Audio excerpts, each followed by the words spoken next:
Salut! Voi face unboxing-ul unui telefon Huawei Ascend G7. Este un smartphone pe care momentan îl găsiți exclusiv în oferta unui operator telecom și anume în oferta Vodafone. Acesta este un sample sosit la test chiar la Huawei România. Câteva din specificațiile telefonului înainte de a deschide pachetul. Vorbim de un phablet de 5,55 cu rezoluție 1280x720 pixeli, un panel IPS, vine cu un procesor Qualcomm quad-core la 1.2 GHz, este un procesor Qualcomm Snapdragon 410 pe ARM Cortex A53, vine cu 2 GB de RAM, 16 GB spațiu de stocare, Android 4.4.2 KitKat, este un telefon 4G, cameră principală de 13 megapixeli, cameră frontală de 5 megapixeli, baterie de 3000 mAh și 165 de grame, 7,6 mm grosime. Este un telefon cu preț de peste 1000 de lei.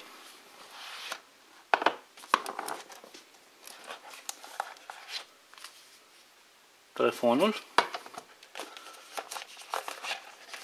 agrafa pentru cartelă, pentru slotul microSD, ceva manual cu instrucțiuni de utilizare, un ghid rapid de pornire a telefonului,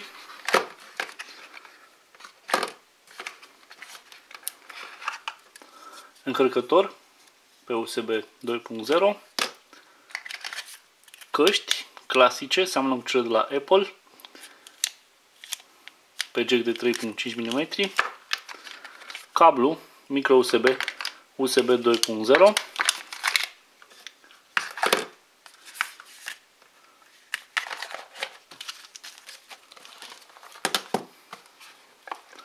văd că are o pusă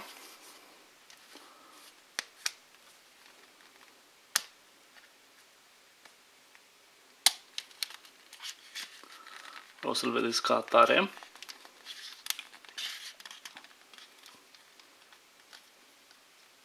Are o ramă metalică.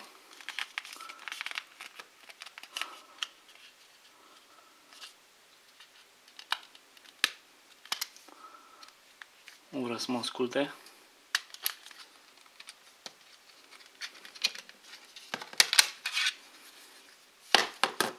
Nu știu dacă acest plastic de protecție îl găsiți și în pachetul de retail.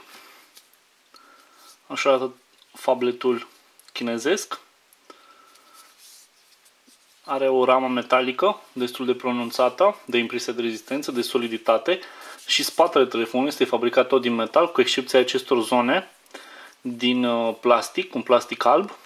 În partea superioară, jack-ul de 3.5 mm, în lateral dreapta tasta power, reglarea volumului, sloturile pentru SIM și pentru microSD, portul micro USB pentru încărcarea bateriei de 3000 mAh.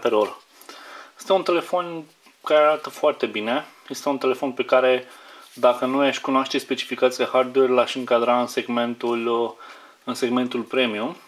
Aș zice că arată un pic mai bine și decât Huawei Ascend Mate 7. Telefonul mai are puțină baterie.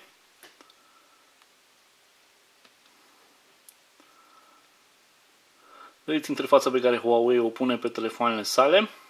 Emotion UI. Ai toate aplicațiile și widgeturile direct pe ecranul de start, ceva gen stil iOS. Zona de notificări împărțită în notificările propriu-zise și scurtături către diferite funcții ale telefonului. Setările.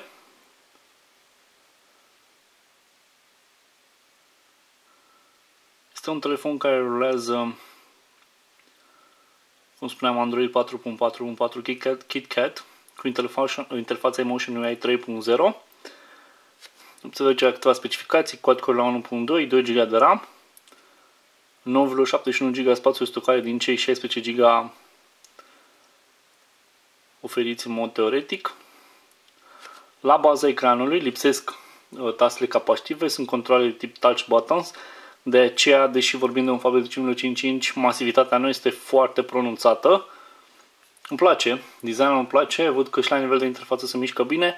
Mai multe impresii îmi voi forma în zilele următoare și voi reveni cu o recenzie pe site. Sunt Emil Dragoș, mulțumesc pentru atenție, să aveți o zi cât mai frumoasă. La revedere!